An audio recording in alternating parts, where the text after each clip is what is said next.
Goa plan करताय 3 days आणि 2 नाईटसाठी, तर पुण्यातून रात्री 12 किंवा 1 वाजताची जी ट्रॅव्हल्स असते त्यातून बसा आणि सकाळी मापुसा या ठिकाणी तुम्ही उतरू शकता आणि स्वतःची एक बाईक रेंट करून तुम्ही तुमच्या स्टे लोकेशनला जाऊ शकता. तर आम्ही कलंगूट बीचजवळ आमचा स्टे होता. बीचही अगदी जवळ होता. आम्ही फ्रेश होऊन नंतर चापोरा फोर्ट या ठिकाणी व्हिजिट केली. समोरच अंजुना बीच आणि जवळच अंजुना फोर्ट होता.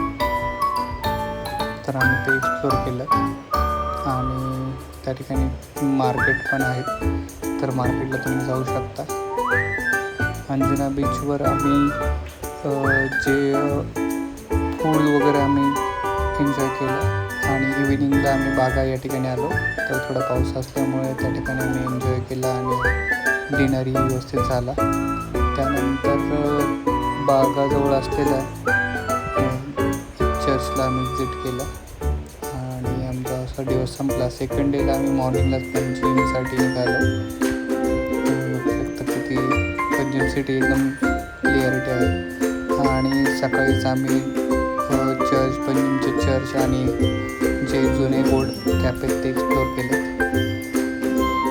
अतिशय उत्तम असं आमचं सकाळचं ब्रेकफास्ट त्या ठिकाणी झाला आणि नंतर फाउंटन हॅज रोडला आम्ही फिरलो. त्या ठिकाणी रंगबिरंगी ते आम्ही बघितलं आणि ओल्ड गोवासाठी आम्ही निघालो. त्यानंतर ओल्ड गोवामध्ये गोव्यातलं सगळ्यात जुनं चर्च आपण बघू शकता आणि त्या ठिकाणी 2 ते 3 ठिकाणी आपण जाऊ शकता जे तुम्हाला पॉईंट बघण्यासारखे आहेत.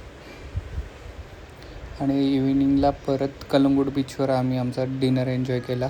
थोडं पावसालाही सुरुवात झाली होती आणि तिसऱ्या दिवशी मॉर्निंगला कायाकिंगसाठी आम्ही बुकिंग केलं बागा बीचजवळ. तर हे असं नदीत कायाकिंग करून सकाळीच आम्ही त्याचा एन्जॉय घेतला.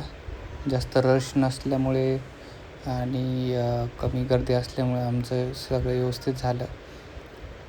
त्यानंतर आम्ही निघालो अगोडा फोर्टसाठी आणि अगोडा म्युझियमसाठी जे आहेत पंजिमच्या जवळच. ते आम्ही एक्सप्लोअर केलं.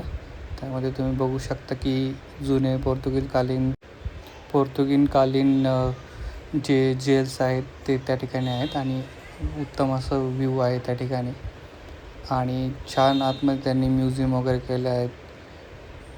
जेलच्या साईडलाच तोफा वगैरे आहेत. तुम्ही बघू शकता उत्तम असं त्या काळाचं एक उदाहरण या ठिकाणी आहे. म्युझियममध्ये तुम्हाला जुन्या काळातील सगळे इतिहास किंवा हिस्टॉरिकल डिटेल्स या ठिकाणी आहे की गोवाचं पूर्ण डिटेल या ठिकाणी तुम्ही घेऊ शकता. हे असं उत्कृष्ट नॅचरल व्ह्यू या ठिकाणाहून तुम्हाला दिसू शकतो. त्या ठिकाणी आतमध्ये तुम्हाला बघण्यासाठी कॅफे वगैरेच आहेत आणि डिनर किंवा लंचसाठी तुम्ही थांबवत असाल तर त्या ठिकाणी सुद्धा ते अवेलेबल आहेत. उत्कृष्ट असे कॅफेज आहेत जे तुम्हाला वेगवेगळ्या प्रकारचे कॉफी बनवून देऊ शकता आणि जेवणही त्या ठिकाणी तुम्ही करू शकता. थर्ड पॉईंट होता आमचा जो की त्याजवळच आहे अगोडा फोर्ट आणि एक लाईट हाऊस आहे. त्या लाईट हाऊसवरून तुम्हाला पूर्ण फोर्टचा असा व्ह्यू दिसतो आणि समुद्राचा व्ह्यू दिसतो. नंतर हे एक्सप्लोर करून आम्ही गेलो पॅरा रोडला जो की होता मापुसाच्या